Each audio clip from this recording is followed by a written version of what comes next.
Mu'taz Sedky. I'm the co-chair of the travel committee at the American Chamber of Commerce in Egypt.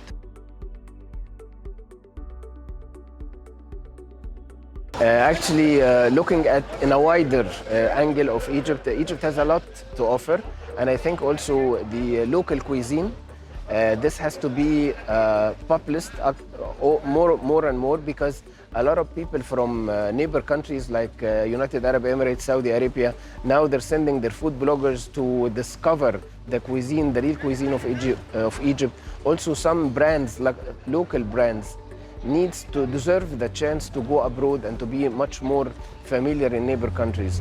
I think the kind of business we are receiving to Egypt, which is charter flights going to Sharm el-Sheikh, Marsa Alam, Hurghada, mostly Sinai and the Red Sea, we need to focus more on high spenders, the right segmentations from different societies, and we need to make more events, more need for people to come and to see what is happening in Egypt, because our main issue is that we sell Egypt as if it's an economical cheap destination, which is not the way it should be. We should tackle more about the advantages of Egypt, and we bring the right spenders.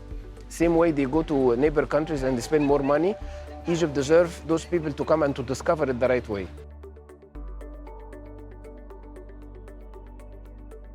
We have a challenge of airports.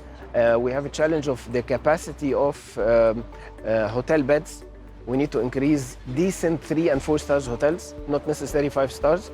We need to bring more city hotels rather than beach holidays and resorts. This is, I think, of course, visa, the platform of the visa, the Egypt e-visa has a lot, and we need to promote the e-visa to different countries. We need to release the ban, the security ban on a lot of nationalities that are unable to arrive to Egypt unless they bring a security permission. So those are mainly really will help in the growth of number of people coming to Egypt.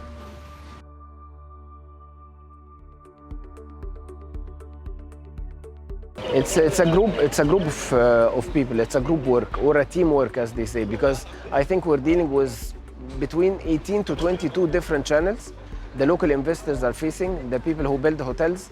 So it's about security, tourist police, national security, the army. A lot of places you have to obtain permissions, and this has to do with the High Supreme of Tourism, which is headed by His Excellency President Sisi, and those has to really give clear directions and instructions for those authorities to comply with the unique single window, which is the investors goes to one single window, finish everything, nobody comes later on and ask him to do this and that, and he starts from the beginning, and it's ongoing expenses, unnecessary spending from the investors for no return.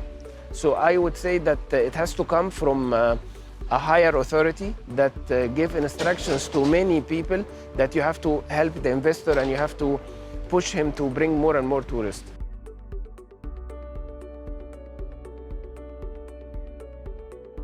We need to not to sell our hotels so cheap. We don't need to compete with neighbor countries no matter the price structure. We need to enhance the food and beverage and the offering to our clients so that the reputation of the people, the experience, I'm saying that experience is the key. So when people goes back, they have to know that we give a quality of food and drinks. We need to have a reputation that we are a rich country that offers quality rather than offer cheap prices. It's very challenging because a lot of neighbor countries now are attracting our middle management. They give them high salaries, and I think we are trying today to discuss at the School of Business at the AOC the challenges, how we can make our own academy, how we can encourage people to stay with us for longer period, because the retention is really fast and really unstoppable. So we have to find a way academically, and that we need to keep them here in Egypt.